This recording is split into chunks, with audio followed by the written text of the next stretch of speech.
The next speaker is the Honorable Nicolette Henry. You have the floor, ma'am.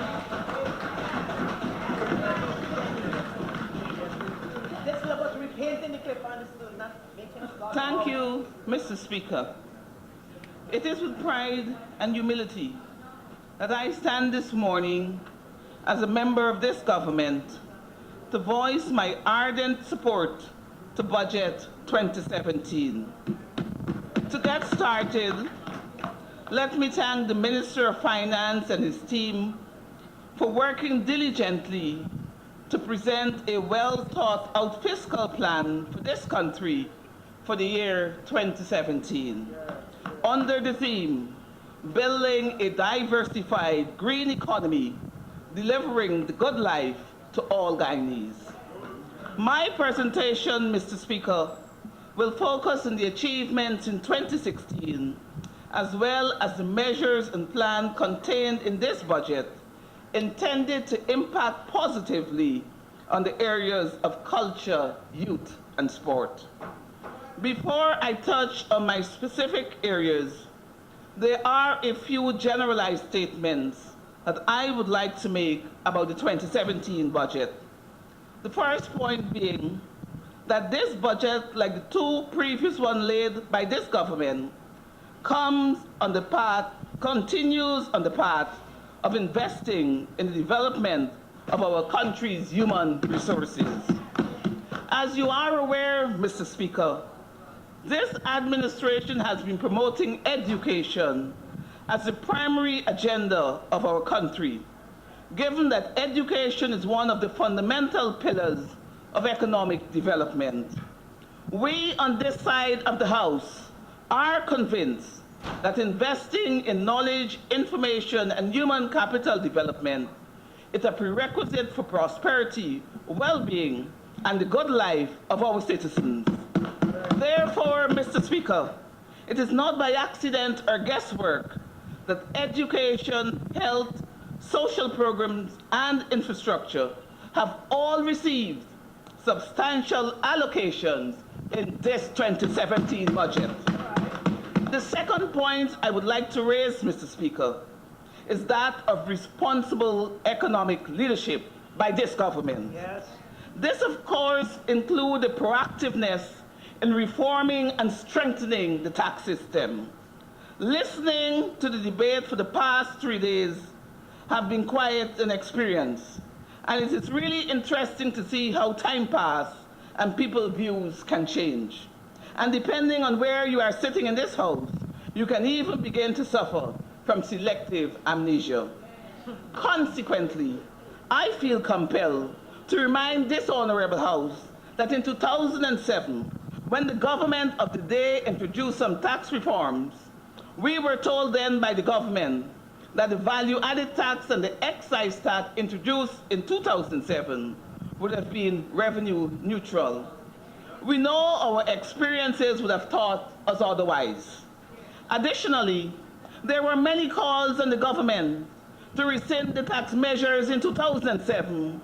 May I remind the honorable member who regaled this House last evening of the many dissenting views on the tax reform that is being implemented in the 2017 budget. I have done my research and came up with an even longer list of non-supportive opinions that were expressed in 2007. In particular, I wish to bring to this House attention two women interest organizations, namely Red Thread and Grassroots Women Across Race, when they called on the PPP government to withdraw these tax measures. The government then, now sitting in the opposition benches, opined to this country that these women missed the big picture of the macroeconomic fundamentals and that the women ignored the benefits which taxation brings to this country as a whole, such as the availability of accessible free education, health care, better roads, and other infrastructure. My question, Mr. Speaker, is who is missing the big picture now? Tax measure cannot only be good when you are the one introducing it. What's good for the goose should be good for the gander. That is right. The people of this country have seen it full circle. and now have to ask themselves if they have to believe what they heard in 2007 or if what they're hearing now from the PPP. These are two different narratives, my friend. Let me say to the people of this country, especially the young people, and many of them are here in the chambers, that you should never allow yourself to be minimized by anyone who tell you what they think you want to hear. You deserve better than that. Responsible governments the world over have to make decisions that are prudent, sensible, and far-sighted, not only for its people, but also for itself. And as a government, we have to be given the space, fiscal and otherwise, to implement our programs. This budget, Mr. Speaker, is aimed at putting in place a growth-oriented tax system that will improve the efficiency and effectiveness of our regulatory framework. We inherited a broken system, and that is no secret. So we have to fix this country. Yes. That, my friends, requires practical measures and is the collective responsibility of all Guyanese. Mr. Speaker, even after listening to a kicking, screaming, and bawling opposition for the past 3 days, it is still my fervent hope that the members on the other side will step up, take their own advice given in 2007, see the big picture, and play their individual and collective part in ensuring the development and well-being of the people of this country. On that note, Mr. Speaker, I will now turn my attention to youth, especially as this budget comes closely on the heels of the National Youth Policy, a document that has been passed in this House and which will create the strategic framework needed for the development of youth in Guyana. Mr. Speaker, I would like to place on record that we have inherited a youth population that did not have the benefit of exposure to leadership training due to no fault of their own. This government, Mr. Speaker, recognizing the need to fill a gap in its first year, initiated a training program which trained more than 400 young people in leadership skills development. To leverage this accomplishment, Mr. Speaker, Budget 2017 makes provision in the allocation of resources to continue the development of leadership skills of our young people. I wish to add that through this mechanism, Mr. Speaker, our youth leaders are now being given opportunity to develop their skills, organize themselves, and become more involved in youth development at the community and other levels. I understand you may not be able to comprehend all, but at least you can listen. Yes. During the 2016 budget earlier this year, I indicated that we are addressing the issue of literacy and numeracy. Mr. Speaker, I am pleased to announce to the people of Guyana that the pilot literacy and numeracy work ready program has commenced. Since the commencement of this training program, 33 young people from 13 communities have successfully completed training as instructors. Next year, these instructors will begin the process of teaching young people in their communities. Mr. Speaker, additionally, many young people in our society have not been able to pass 5 subjects at CHC, including mathematics and English. What this says is that many of them are not equipped to obtain app jobs or to go on to acquire higher education. Accordingly, the government began a pilot night school project in 3 communities, namely Sophia, North Rumbelt, and Soosdijk. The night school initiative is expected to expand to other communities, such as Port Kaituma, in 2017. Mr. Speaker, this is a clear example of how this government is tailoring and modifying programs to meet the needs of specific demographics. Mr. Speaker, this 2017 budget will create employment for a number of young people, as we've heard in several of the presentations over the past 3 days. The government is well aware of the fact that our young people have to be trained to develop, to manage small businesses. With this in mind, last year we began training young people in financial literacy, and business management. This training will continue in 2017 to supplement the cohorts of 51 persons trained in 2016 in agro-processing. Mr. Speaker, government sees training and involvement as critical factors for growth. And for that reason, the sum of $60 million was invested in the Madawini and Kurukuru training centers. And in 2017, we will continue our investment with 2 additional skills training centers at Collagen and Demansel. As I pointed out in the 2016 budget, this is not a cut and dry situation. A comprehensive review of all training entities that fall within the Department of Culture, Youth and Sport was done to reorganize the various facilities to reach expected outcomes, eliminate duplication, inefficiencies, and of course, to increase institutional capacity. Mr. Speaker, as we speak, the government is relooking the youth choice initiative structures that were done under the PPP government. The intention is to transform them, where salvageable, into learning centers and youth-friendly spaces, which young people can access and utilize. To further this government vision, we will continue to strengthen all of our youth programs by developing and modifying them to meet the changing needs and demands of our young people. Mr. Speaker, in 2017, the department will move to provide transformative experiences for our young people, which will allow for life and vocational skills development. To this end, all vocational skill training programs will be upgraded to meet CVQ Level 1 requirements. Instructors were already trained in this regard, and the labs and equipment are currently being upgraded.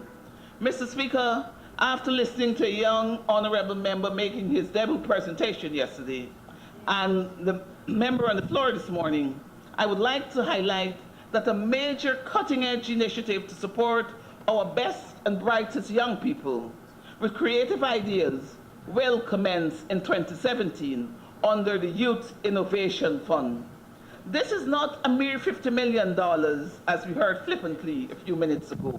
The focus is on high impact, low cost.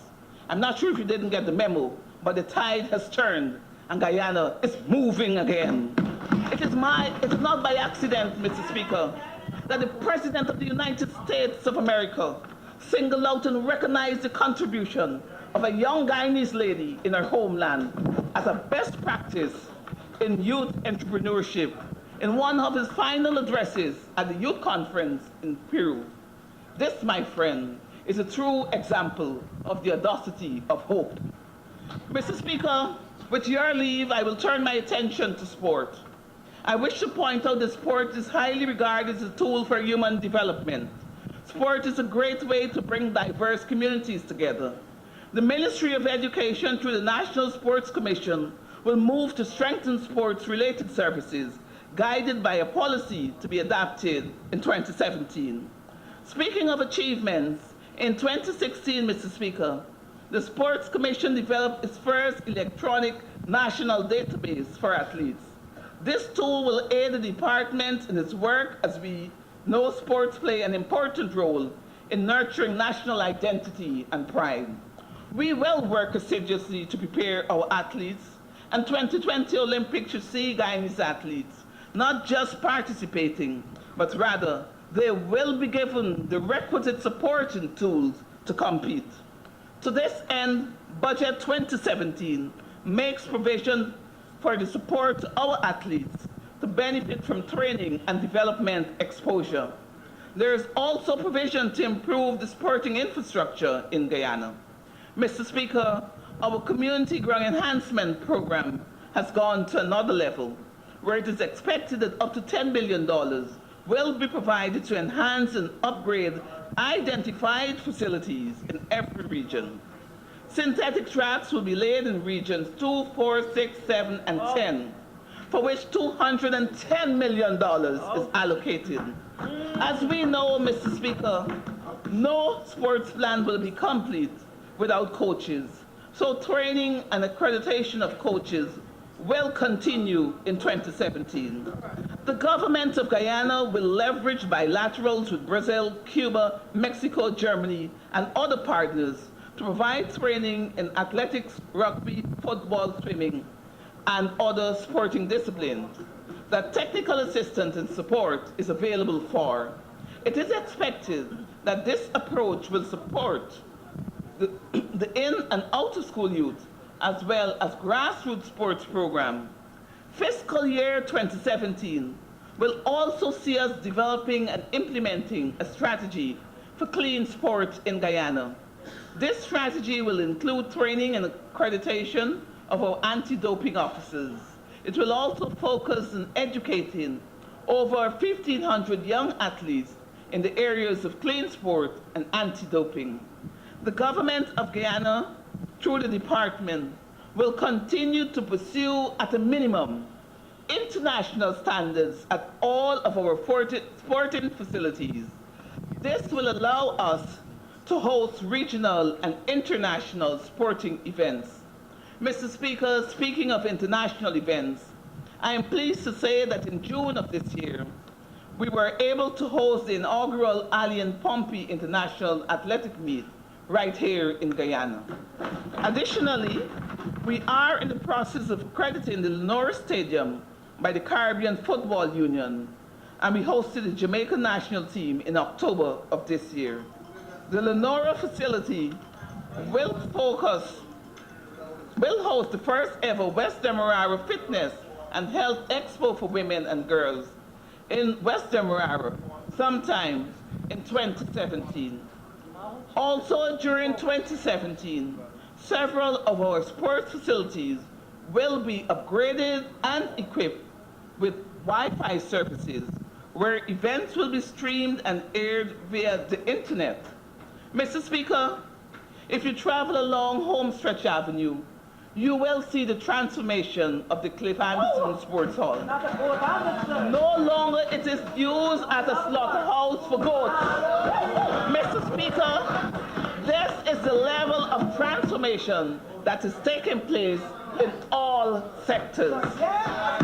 Having looked at youth and culture, having looked at youth and sport, let's move on to culture.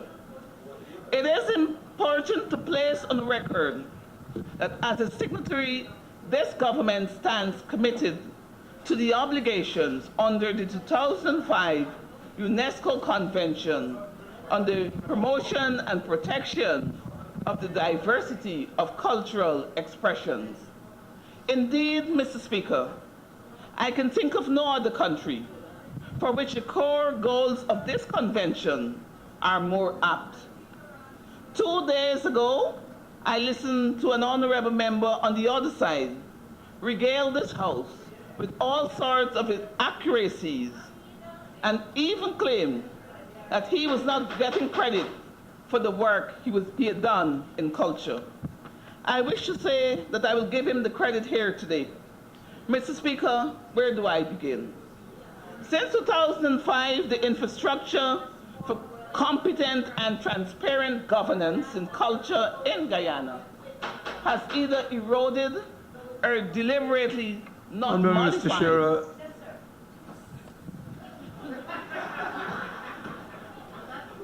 I hope I get back my time. You were disturbing. I was just reminding the honourable member that sarcasm is the lowest form of wit, sir. And I'm sure you would agree with me on that. I did not inquire. I just wanted you to know that you are interrupting. Yes, I recognize that. Please have a seat, please, Mr. Chair. Yes, and Thank could you recognize Amna, my colleague who also interrupts, sir? Thank you.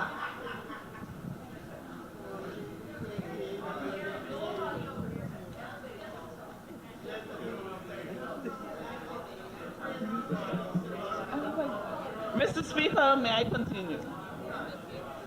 I hope I get back my time. Yes, and you continue, baby. Mr. Speaker. You go on. Mr. Speaker, I would like to say that the governance of culture in Guyana has either eroded or deliberately not modified to meet the new challenges in both expenditure and management of cultural mechanisms and institutions, many felt as though they were excluded, and culture was in the hands of 2 or so bureaucrats with little or no consultative procedures nor operational accountability. And it is even felt that this resulted in Guyana not being able to submit an important periodic report that was due in 2013 to UNESCO. This will be corrected, and I am pleased to say that under this government, Guyana will submit the report that is due next year. We need to take these conventions seriously, and we certainly cannot continue to fail the people in the arts and creative industries. Mr. Speaker, to further strengthen what we are doing in culture, in 2017, the government will present a cultural policy in this House, and we will commence the building of an Institute of Creative Arts. We have no such building in this country at this time. The dance school, drama school, music school, and Borough School of Art will all be co-located. This is what we are talking about when we speak of an Institute of Creative Arts.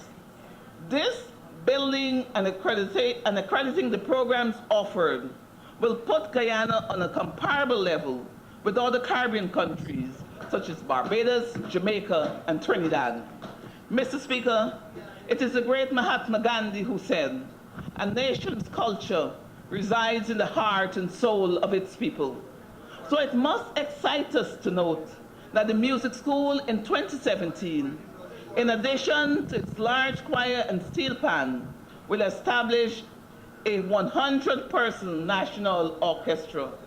Let me also report to this House that in 2016, in an effort to upgrade the inventory of musical instruments at the National School of Music and to afford students access to high-quality music education, the government of Guyana, as a responsible government, took a decision to purchase 2 Steinway pianos.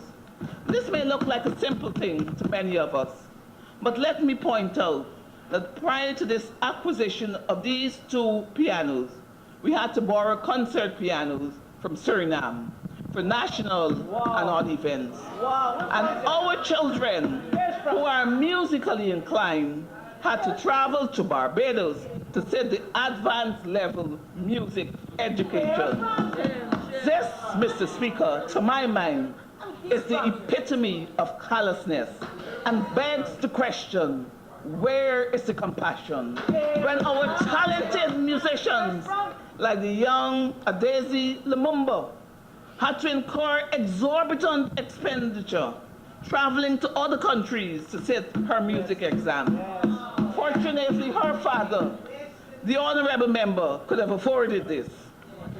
Mr. Speaker, many other talented young Guyanese could not afford to travel, and so their dreams and their hopes of a music career was never realized. I want to take this opportunity to say to the young people of this country that this government believes in your dreams and aspirations, and we will continue to provide you with the opportunities and the support to nurture your talents and develop your gifts so that you can do well and you can excel. Mr. Speaker, in 2017, the Department of Culture will continue the acceleration of digitalization of all museums and archives holdings, allowing interactive use of museums and archives, while also allowing online access and research.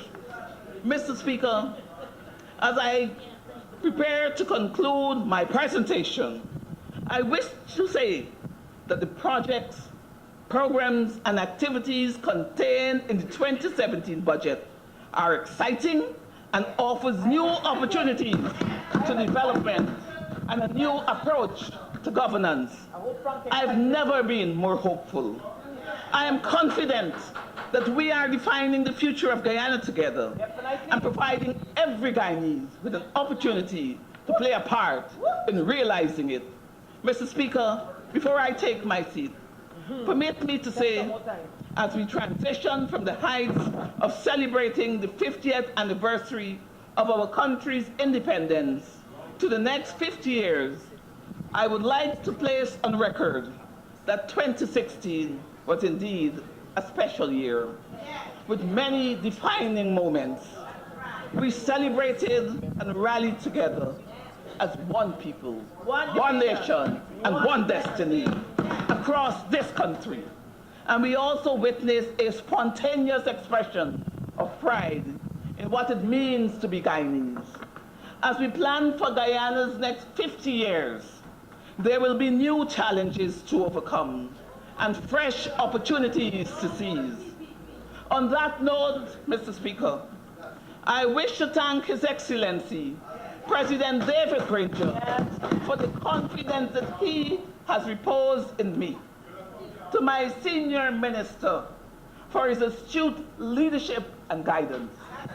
To my colleagues on both sides of the House, my staff who worked tirelessly, to the members of the National Commemorative Commission, sponsors, donors, and the people of this country who put Guyana first.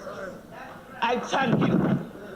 Our 50th anniversary celebration was bigger than any one of us. In the end, one of all of us— Honourable Member, you will be speaking for 25 minutes. Thank you, Mr. Speaker. Is going to have to share the future. My question, therefore, is what kind of future do we want to create? I call on all of us in this August House and the people of this country to take the opportunity to create a future of shared responsibility and shared prosperity. The road ahead will not be without challenges and potential opportunities, but we are a resilient people, and we can achieve our common vision of a cohesive society, a caring people, and a confident nation. Mr. Speaker, Budget 2017 is transformative and will not be withdrawn. I therefore have absolutely no difficulty, and it gives me great pleasure in recommending this budget to this honorable House. I thank you.